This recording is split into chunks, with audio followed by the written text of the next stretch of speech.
के किनिदिनुहुन्छ अरे बाबाले साइकल यत्रो पैसा चाहिँ खोइ आशिष भन्नु भएको मलाई डाट्नु भएको होइन किन राख्नुहुन्छ भोलि पर्सि किनिदिनुहुन्छ अरे त अहिले किन्ने भनेको होइन नि त नि भोलि पर्सि पैसा जम्मा जम्मा गरेर अनि साइकल चलाउन आउँछ यत्रो अनि त्यत्रोमा त अन्त अर्थन कहाँबाट चलाउँछस् ठुलो किन्नु पर्यो नि अलिक ठुलो किन्नु पर्यो नि त यत्रो अस्ति विधिका दिदीको चलायो त म त त्यो तँलाई त ठुलो हुन्छ नि त मलाई त म आफै चलाउँदा त म त लड्छु नि त आफै चाहिँ चलाउनु किन अनि सिकेर आफै चलाउनु नि त कार किन्छ होला हो कार पनि किन्छस् अब अनि पैसा चाहिँ कहाँबाट आउँछ केटो जम्मा जम्मा जम्मा गरेर अनि ठुलो भएर चाहिँ के गर्छस् त म ठुलो बाबुले दबाई किनिदिन्छु कसलाई ठुलो ठुलो मम्मी मम्मीलाई को ठुलो मम्मी पहिला डक्टर हुन्छस् होइन पुलिस अनि पुलिस ए अनि दोकानमा दबाई किन्नुहुन्छ डक्टर हुँदैन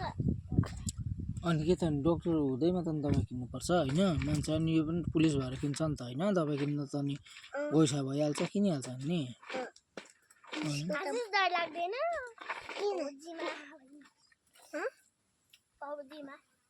फौजी हुन डर लाग्दैन हुन्छ नि डराउँदैन छोरा मान्छे हो किन डराउनु नि केटी त डराउँछन् केटी मान्छे पो डराउँछ नि त नि केटी मान्छे पनि पुलिस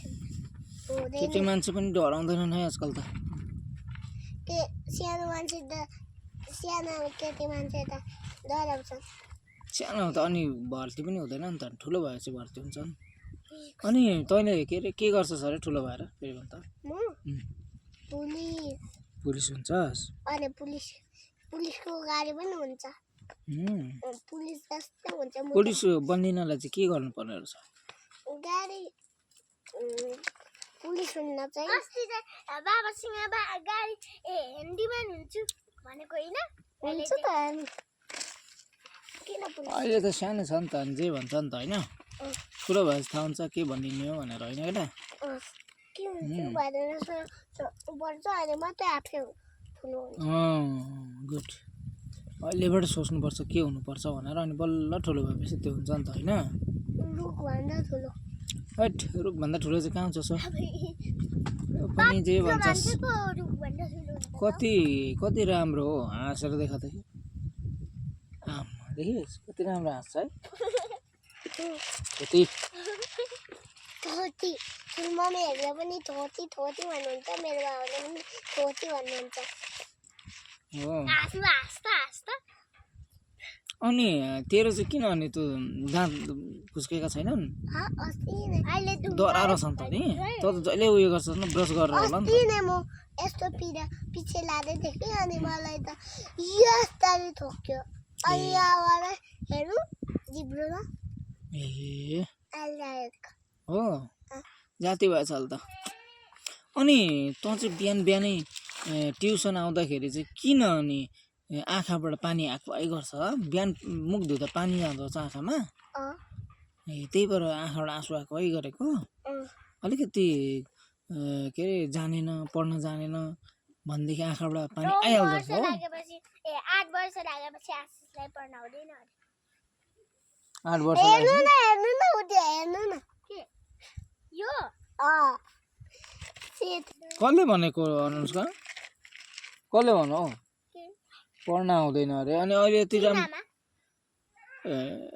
अनि अहिले यति राम्रो पढेर आएछ ठुलो भएपछि किन आउँदैन झन् राम्रो पढ्छ नि ठुलो भएपछि नि अघि बिहान त मुझे झन् राम्रो लेख्यो अनि छिटो छुट्टी दिनु भयो मलाई त अघि बिहान राम्रो पढ्यो भने त राति दिनु अन्त त्यही त अनि छिटो छुट्टी हुन्छ नि त राम्रो पढ्यो भने चाहिँ छिटो छुट्टी पाइन्छ त होइन अनि म त रोको कि भनेको त आँसु आएको कि भनेको त पानी पो रहेछ बिहान पानी मुख धुँदाखेरि पानी गएर होला नि मुख धुँदैन हो त्यस बदमास त्यसो गर्ने हो मुख धुँदैन अरे त अनि अहिले भनेको होइन मुख धुँदाखेरि पानी गएर आँखाबाट बिहान पनि पानी आएको भनेको कहिले कहिले धुन्छु हो होइन नेट ढाँट्नुहुन्छ कहिले कहिले ब्रस गरेन भने त दाँतमा किरा लाग्दैन लाग्छ नि अनि म कहिले कहिले गर्छु कहिले कहिले गर्दिनँ कहिले कहिले होइन नि बिहान बिहान जहिले गर्नुपर्छ नि बिहान बेलुका कोही बेला माछा मासु खायो भने बेलुका पनि गर्नुपर्छ त्यति त मासु खायो मेरो आउँदैन नि फेरि गर्नुहुन्छ भरे पनि गर्नुहुन्छ फेरि फेरि गर्नुहुन्छ अन्त नि गर्नु त पर्छ त नुन हालेर कोलगेट हालेर गर्नुहुन्छ अनि दाँत सफा हुन्छ हो त अनि त्यही भएर त अनि दाँतमा किरा लाग्दैन त तँ चाहिँ मोल्दो रहन्छस् भरे त किरा लाग्यो भने दाँतमा छे हो केटो गएको त नटक यो अनमोल दादाको मैले ठुलो मम्मीले लगाइदिनु अनि मुखमा हाल्नु चाहिँ होइन नि त्यो त हातमा लाउनु दिनुभयो त अनि मेरो पनि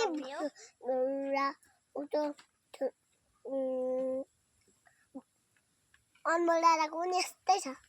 हो दिदीकाले यो माग्दै थियो कुन यो देऊ न भन्दै थियो